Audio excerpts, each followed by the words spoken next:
Okay, so how many of you have ever heard of natural church development before? Oh, good, good, good. See, we keep putting the word out. If you don't know about natural church development, this is a tool that our congregation uses. We've used it since about 2009 to try and focus our energies. Where do we need to grow? Where do we need to work on the most to help our congregation? So it's called Natural Church Development. I'm going to teach some on what it is, just to keep educating you as a congregation and us together. And then I'm going to show you the results of our latest survey that shows us where we might need to grow and work on and what we need to do. So here's an overview of natural church development. The purpose of this tool is to focus on quality, not quantity. What would quantity be with the church? Well, how many members you have? Yes, 5,000 members. We want more people in worship, whatever. Of course we want that, because we're reaching more people for Christ, which is, of course, what we want to do. But what the philosophy of this tool is that you don't focus on quantity, you focus on quality, and the quantity takes care of itself. So there are 8 quality characteristics in this tool that are assessed in a survey, and we've now had 3 surveys. But that survey then shows us our what's called minimum factor. Let me put this up here. So think of the barrel and the staves of a barrel. The philosophy here is that you've got these quality characteristics, but you're only going to grow quantity-wise to the level of your lowest stave. So here are the characteristics. Let me just get them all up here. So let's say that loving relationships was your lowest characteristic. Well, you can keep working on empowering leadership for years and years and just keep getting better at empowering leadership. But if you don't improve loving relationships, the water's going to run out. Okay? It's so you need to kind of bring up all of your characteristics together. And what we found is that as you work on your minimum factor, using the many strengths of your congregation, that actually even builds up all of the different areas. So you work on this, well, it has a splash-over effect, I guess you could say. So let me back up and show you the barrel again. So a minimum factor is your place of greatest growth, and then you have 8 quality characteristics. And so that's kind of the theory and the thought behind it. Now, what you should know, I'm going to explain these now. Empowering leadership, I'll go ahead and do that. Empowering leadership is not just do you have good pastors or good church staff, but are leaders supported and helped? Do they have ownership? Are there other people who have ownership in the ministries of the congregation? This actually, even though I continue to look at ways we need to grow in this area, is one of our strongest quality characteristics. We have a lot of ministries in this congregation and a lot of leaders that are making those things happen. But it's still an area I think we always need to focus on. And there you go, gifts-based, this should be gift-based ministry. Are you helping people with their spiritual gifts? Are you empowering them in their Christian life? Passionate spirituality. Guess what, folks? It still is our minimum factor, but there's hope, so hang on. So this is, a lot of people critique natural church development. A lot of Lutherans do, because almost always the Lutheran churches have this as their minimum factor. Almost always. Although my church in Lodi did not. It was functional structures, interestingly. But passionate spirituality is our minimum factor. But I'll say more about that. Passionate spirituality is your passion for your faith, personal devotions, Bible study, prayer life. All of these things come into passionate spirituality. Effective structures. Are there structures in place that help ministry or prevent ministry? Inspiring worship. Do people come motivated to worship? Do they encounter God? Does something happen that equips them in their life? through Word and Sacrament ministry, we would say as Lutherans, what's that encounter like on a Sunday morning or in other times of worship? Holistic small groups. Do you have people in small groups and networks where people find care and support and growth for their spiritual life? How is that as a congregation? How are you doing? That's what functional, holistic small groups are. Now, this is not just a community group Bible study. What are some small groups in our congregation? Quilters. Hearty meals. Prayer breakfast. Care ministry. Chime choir. Men's night. Choir. Women's night. Yeah, gals night. What do you call? What's the gal? Ladies' night. Ladies' night. Sorry, ladies' night out. I'm sorry. Mandate, right? So we got the circles, right? We've got Man of Bible study. We've got lots of service groups. We have book clubs in our congregation. They're kind of very loose and informal, but those are all small groups that people find relationship and connection in, and we just touched the surface of those. How's our congregation doing that? Need-orientated evangelism. Are we meeting the needs of the people in our community? Not just telling the gospel of Christ, but are we helping them in their lives and in what's going on for them? And then finally, are there loving relationships within the congregation? When the folks Christian Schwartz, who founded this tool, Natural Church Development, this tool has been used in just about every country in the world. Literally, I don't think we're into hundreds of thousands, but I think it's something like 60,000 churches. This has been used and worked on. And so I'm not going to bore you with all the statistical, scientific background of how they came up with these areas, but incredible work on how do you evaluate a congregation. I love it because I find as a church, there's so many things we want to do. Where do we really need to work on that'll be the most effective? And also in the church, it's hard to get concrete direction, One person has this thought, I have this thought, and so this gives us a bit of an objective view. Okay, so we had our last survey. We've had 3 surveys now. And I know you can't see this, the numbers aren't so good, but basically this is the age breakout of those who filled out the last survey. The Natural Church Development, you have about 30 people fill out the survey. How many of you have taken the survey here? Okay.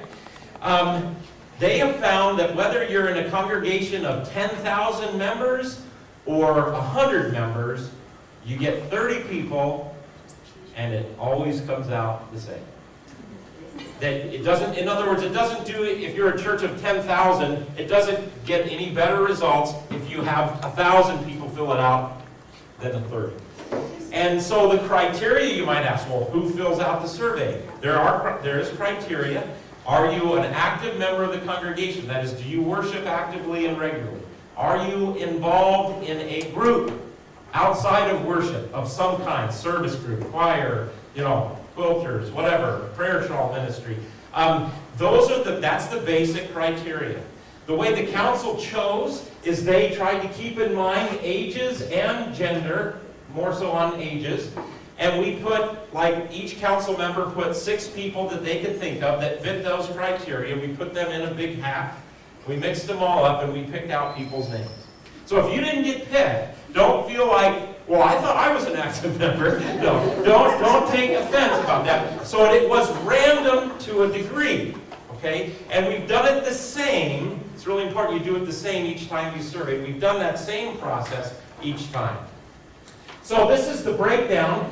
Pretty even, although, a little fewer on the 0 to 20. We got 10%, 21 to 30, we got around 7%. 31 to 40, 10%, and then 20%, 41 to 50, 51 to 60, 23%, 61 to 70, 20%, and we had 10%. So you think of 10% of 30, okay? So that's the breakdown. We had 60% to 40% ended up being female. That's probably an accurate breakdown of active members in our congregation, actually.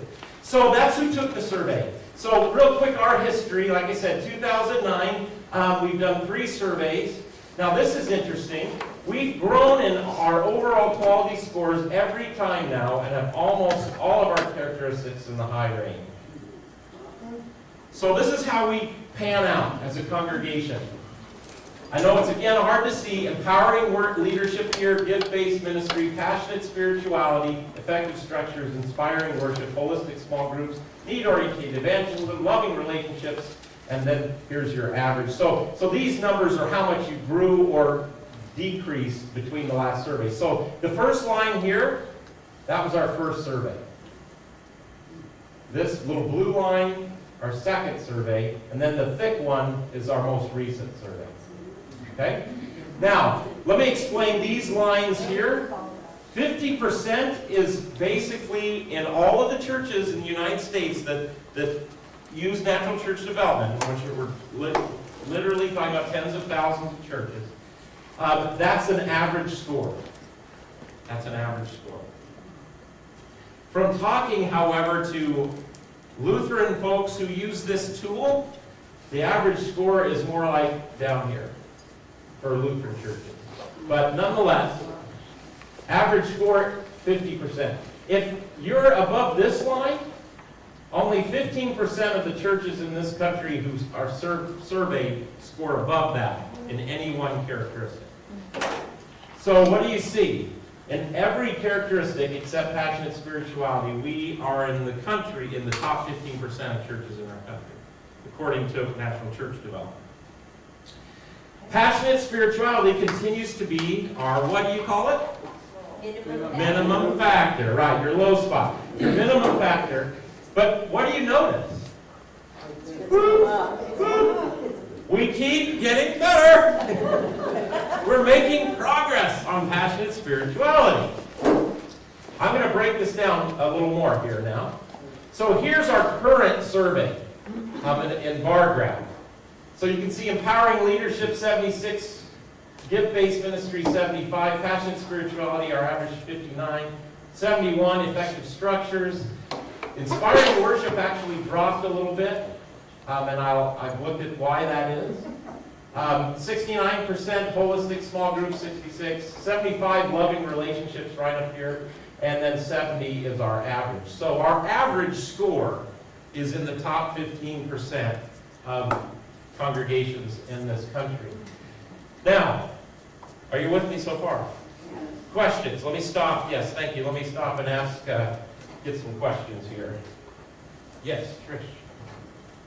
Can you just explain passionate spirituality? I will do that. Thank you for that question. That's exactly where we need to go. But any questions about any other questions before I take on the passionate spirituality?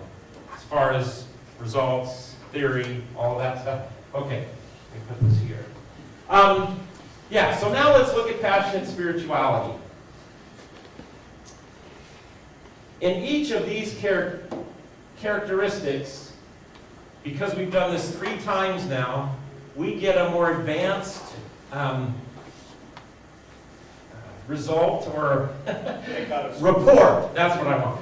Advanced report, because when you take it the first time, they give you just some things to work on in passionate spirituality. But now, we want to know more. So each of these has 4 subcategories that make up the total score of whatever that characteristic is. Here are the subcategories for passionate spirituality. What they call experiencing God, passion for church, passion for devotion, spiritual interconnectedness. When we talk about passionate spirituality, we think about prayer life, Bible study, personal devotions. How passionate are you about your faith? Is this just something you do on Sundays? Or is it your lifeblood? Is this community, how important is this community to you? How important is your faith life? Those are things that come into play with passionate spirituality. It certainly flows over into worship and other things, but those are the typical things we think of when we think about passionate spirituality. Now, what does this tell us is bringing down our quality characteristic with passionate spirituality? Passion for devotion. Now, what did we do with this time? Did we just go back to the drawing board and work on passionate spirituality, or just work on passion for devotions? That's a possible thing. But what our more detailed report gives us is this. This is our current highest subcategories. Okay? So you got the 8 quality characteristics. Look at me for a minute. 8 quality characteristics, and each of those individual characteristics have how many subcategories? 4 subcategories. Well, when we look at those subcategories, these are our 5 highest. For instance, delegation and sharing of ministry, which is interesting to me because I am so critical of that with myself. That's like our top subcategory. So the 30 people who filled it out are feeling pretty good about that. Again, I'm like, so that's under empowering leadership. That's what that stands for. Experiencing God now is one of our highest in passionate subcategories in passionate spirituality. So way to go, NCDP. Way to go, Silverdale Lutheran. Leadership fit. Do you have leaders that fit with this congregation? There's a good feeling about that. That's 79. Support for ministry. This is gift-based ministry. So the people who are active are feeling supported, which again, I'm always like, I'm not giving enough support. But that's what the way they felt. And then leaders empower others. So 2 of our highest is under empowering leadership. 3, sorry, yes, leadership fit. Thank you, Barb. So that is interesting. And then support for ministry and experiencing God were some of our highest subcategories. So those are things we celebrate. These are the highest places of growth. The subcategory, so we grew 25 points in experiencing God. Conflict resolution, whatever we're doing, communicating, whatever, grew. Anticipation for worship actually grew. That was one of the ones that also has been worked on a little bit. That means, do people look forward to worship? Sometimes people enjoy worship and it's good, but they're not necessarily looking forward to it. It's still not where it needs to be, but it grew 13 points. Support for ministry grew 11, and corporate evangelistic efforts. Are we reaching out as a congregation? Now, those were our highest growth areas between last survey and this survey. Now, this is the feedback we've got on our lowest subcategories. Passion for devotions. Talk about that. And what do you notice? See these little circles here? That means that it's been that low on every survey. So in all 3 surveys, that's the first, second, and then this is the third. We actually dropped a little bit, but that's where it's been. Group relevance. This is really important. Remember how I talked about holistic small groups? Do people feel like those small groups help them in their daily lives? Can they share their needs, their concerns, their troubles, their struggles? Do they feel like those build them up? There's a lot of people in groups, but are those groups really nurturing or really relevant to my faith? Like, am I making, relevant is a tough word. Am I making a connection? Is there a connection? You could ask the same thing with church. Is there our worship? Is there a connection between worship and in my daily life? So that is our 3rd lowest subcategory, personal evangelism. Surprise for Lutheran, right? We did a class on evangelism last fall. What this shows you is on these, let's see. That's the average. Yeah, okay, right. So this was also in profile 1. That's what, this was in profile 1 anyway. It was in one of the previous profiles, this one too. And then this one was in low in all 3 of our profiles. I'm going to talk about all 5 of these specifically, and then visitor-friendly church. Those are our 5 lowest. These were the biggest changes that went down. Integrating gifts into ministry, that's under gifts-based ministry. So that's really interesting to me. Group relevance. Relevance of message. This is something that the pastors are really looking at. That even though that's been a strength of ours, making that connection to what we're preaching in their daily lives did drop some. Visitor-friendly church, we need to work on that. Personal evangelism. So here we go. What are these subcategories? What are these 5 areas? So that's what we're going to go through now. Let me do that, and then I want to give you a chance to process and talk to me about questions or struggles or things you're thinking about. So another way to word this section would be, how important is the Bible to the people, the way people live their lives? Going to your question. Passion and spirituality. Okay? So questions that they offer to ponder. Have you seen people's faith influence decisions they are making in their lives? Okay? In what ways do you see your people practicing spiritual disciplines such as celebration, worship, submission, accountability, intercession? Those are fancy Pentecostal words for, are people studying the Bible? Are they in groups that help each other? Do they have a prayer life that they're sharing with others, or at least in private have a prayer life? How can you help your congregation better understand the Bible? That's what this class is all about. Do congregants view the Bible as a list of rules or as an avenue to better relationship with Christ? This is the biggest one for me, that studying the Scriptures, as I look back in my life, have nurtured and created my relationship with Christ. Yes, it tells me which way to go and what's right, what's wrong. That's true. But really, a lot of people, do they look at it, that's what the Bible's about, or do they see this as a way to nurture and strengthen their relationship to Christ? That's passion for devotions. That subcategory of passion and spirituality. So, these are things for us as a congregation to ask ourselves and to think about if we're going to grow in our passion and spirituality, and in particular, passion for devotions. Those are great questions. I am going to give you, so what, action items here when I finish these. So hang on. So group relevance. But by the way, while I'm doing this, think about which one do you want to work on next? Which one does it hit home and say, yeah, I need to work on that area, or you know what, I'd really love to help the congregation work in that area. Okay? So we're going to come at this a little different this year. All right, I got to move. So, group relevance. Another way to word this section would be, what makes your small groups a safe place for learning and sharing? Sure, absolutely.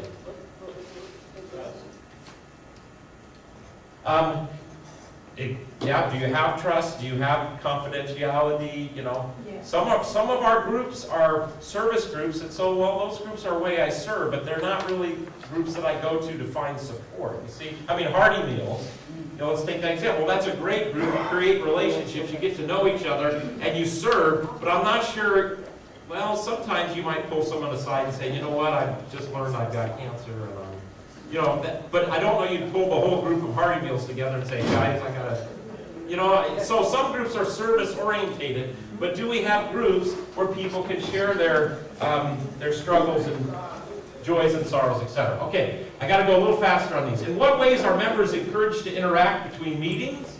Who chooses the topics of discussion, and what extent are they relevant to the people in the groups? How well do the topics relate to the sermon? What evidence do you have that indicates the groups are actually meeting the needs of people in the groups? Okay, so these are all questions for us to ask when it comes to group relevance. Spiritual interconnectedness. So that's another subcategory in passion and spirituality. Another way to word this section would be, how involved in the church are your members? It's been said about passion, find out what makes you cry and then pursue it. What makes our church cry? What is our, and I could probably, that might be a great one for us to talk about. What roles does understanding one's spiritual gifts play in one's passion for ministry? What opportunities are given for people to talk about God's work in their lives? We've done a lot of that one. We've tried to. My battery just died. That's what happened. My battery died. No problem. I'll talk loud. So, how can we move religion from being a private matter to a topic we discuss with other believers? This is one of, I've wondered if we need to just keep being intentional about fellowship opportunities to say, okay, now we're going to talk about what's God been up to in your life this week. For us, I think, as Lutherans, or just forget the Lutheran title, I want to stereotype things, that just is a little too much for some of us, right? It's a little too scary, and that's okay, that's understandable, because everybody's in different places. But, you know, maybe after we talk about the Seahawks and the Mariners and the weather, you know, then we say, well, you know, I'm really struggling with that. But again, you need the proper place for that, and a safe place for that. But these are things that come under spiritual interconnectedness. Personal evangelism. I'm going to race through some of these. This is pretty self-explanatory. But I love this last question. We are called to share the gospel truth in love. Some people are good at sharing the truth, but not in loving in the way they do it. Others are very caring and try to meet people's needs, but don't do it in the name of Christ. How can we avoid these misdirected attempts or falling off either side of those and keep those two woven together? I think we explored that a lot in the class last year, but as a congregation, we need to think about that. Visitor-friendly church, here we go. Do you want to invite your friends to worship who are unchurched? And if not, why? Well, it's weird. It's a liturgy. And I don't even get it. So, no, I don't. Why is that, though? I mean, what do we need to work on when it comes to visitor-friendly church? We talk about greeters and all of those types of things. I want to put one more up here. It wasn't one of our bottom 5, but it was the bottom 6. It was the 6th one, under empowering leadership. And it doesn't come up because empowering leadership tends to be a pretty strong one, but it's one I've been really thinking about. Are we just maintaining ministry, or are there definable goals?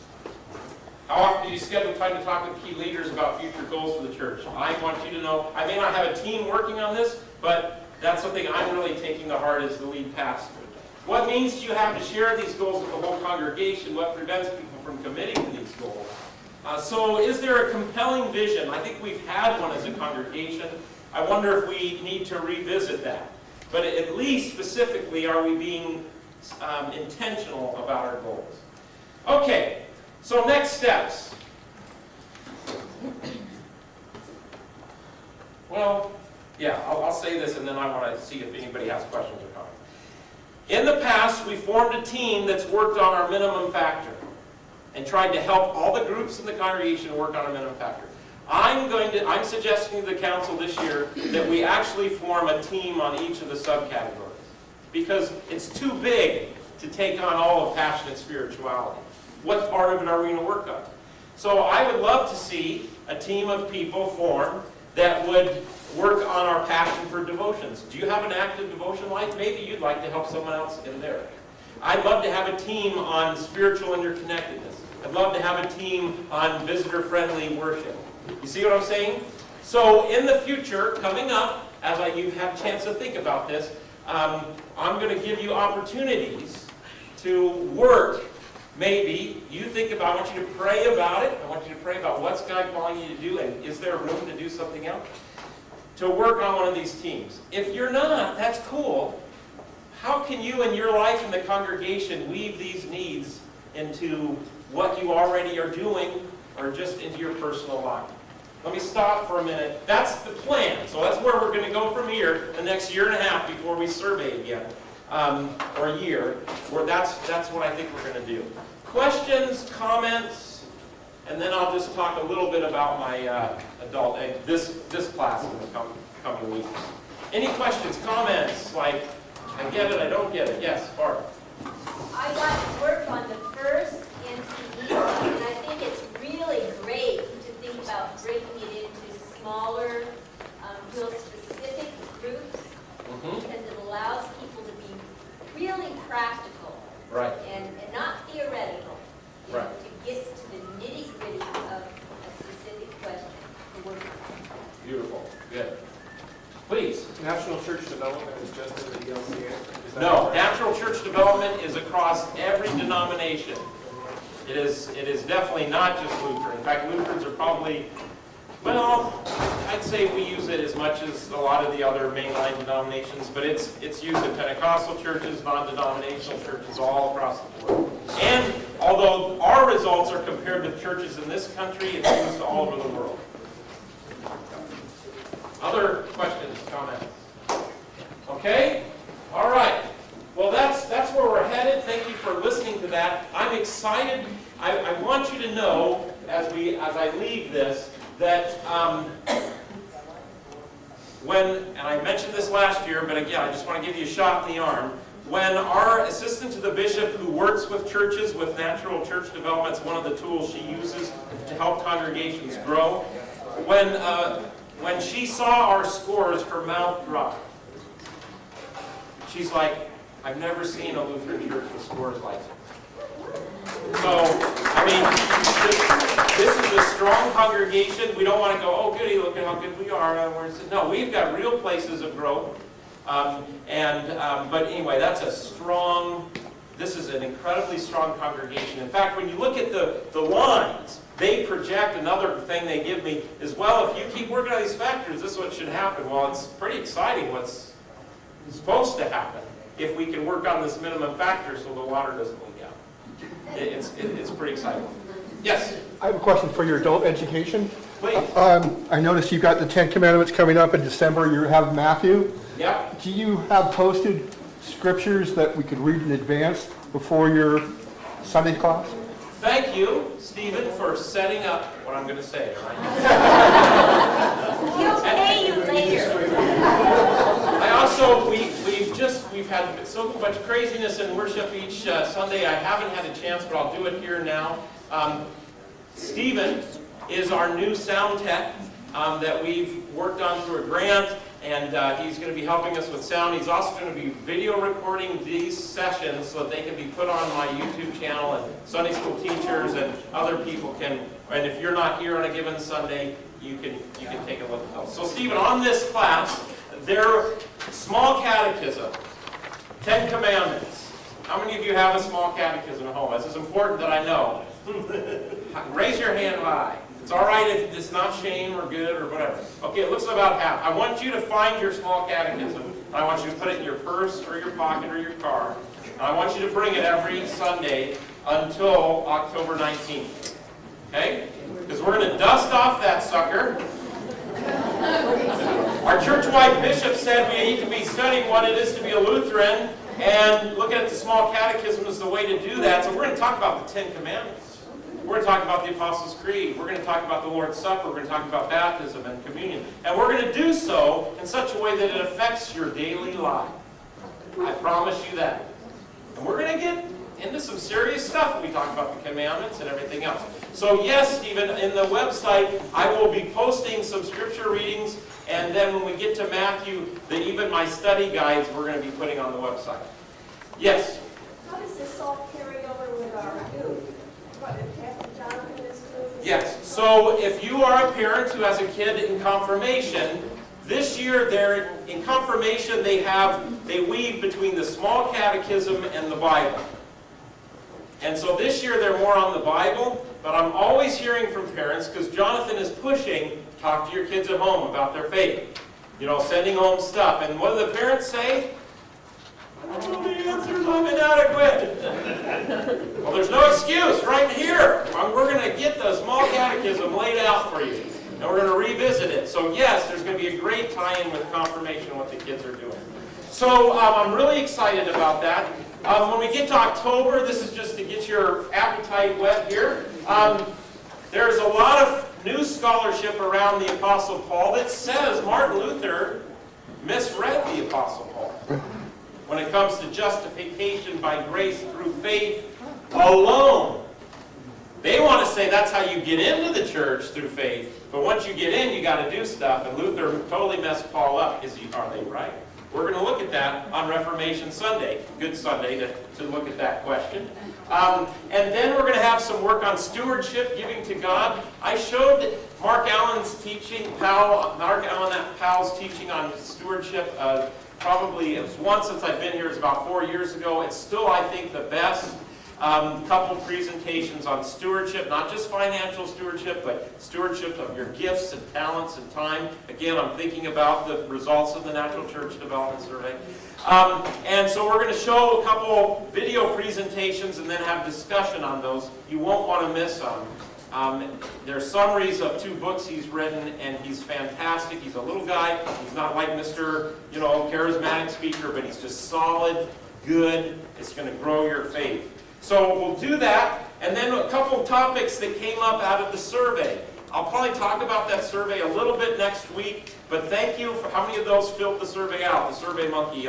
Some of you did. It was sent out via email. And thank you for that. A lot of you wanted to talk about issues around death, so we're going to do that November 16th.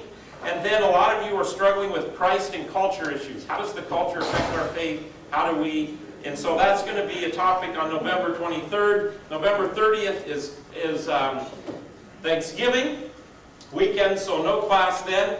And then, as our narrative lectionary this year, we're going to be reading from Matthew. So about Christmas time, we're going to start in Matthew, and through Easter, we're going to just be walking through the Gospel of Matthew.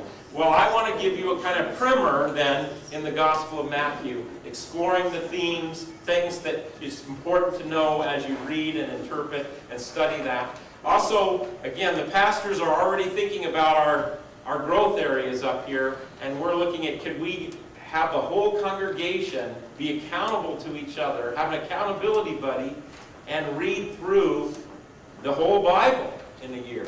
Or maybe, we break up Matthew, but we're brainstorming and thinking about that, and so that's something like that might be coming. But that's what's in store for you in the fall. I'm really excited about working with the catechism with you. So bring your catechism. Then, if you don't have one, I will hopefully have some copies. I have like 20, but I'm going to try and get some more ordered on Monday, and hopefully I'll have them in. And you can have your own little small catechism. Okay? Martin Luther wrote that to help parents teach the faith to their kids. So you won't want to miss it. All right, there you go. That's what's coming, Terry. I just looked on my, anyway, you could download Small Catechism. And for those electrical people? Yes, you got smartphones Just or did. tablets, you can download that. It's a PDF, And it's Oxford free. Fortress. Type in Oxford Fortress, Small Catechism, and it'll come up. Oh, I just Googled Luther Small Catechism, There you go. then downloaded the PDF. There you go. So there you go. So lots of ways to do that, but I'll get some ordered for you paper people. All right? What's that? No. No, actually not dinosaurs. Do you know, and Sandy can attest to this, you go to like, personal organization seminars and stuff, or at least I remember the one I went to, and the guy was very clear. Look, there's some people are paper, some people are electronic. Your paper, no shame. It's all good. All right. All right, so, okay, so thank you everybody. Go in peace, serve the Lord.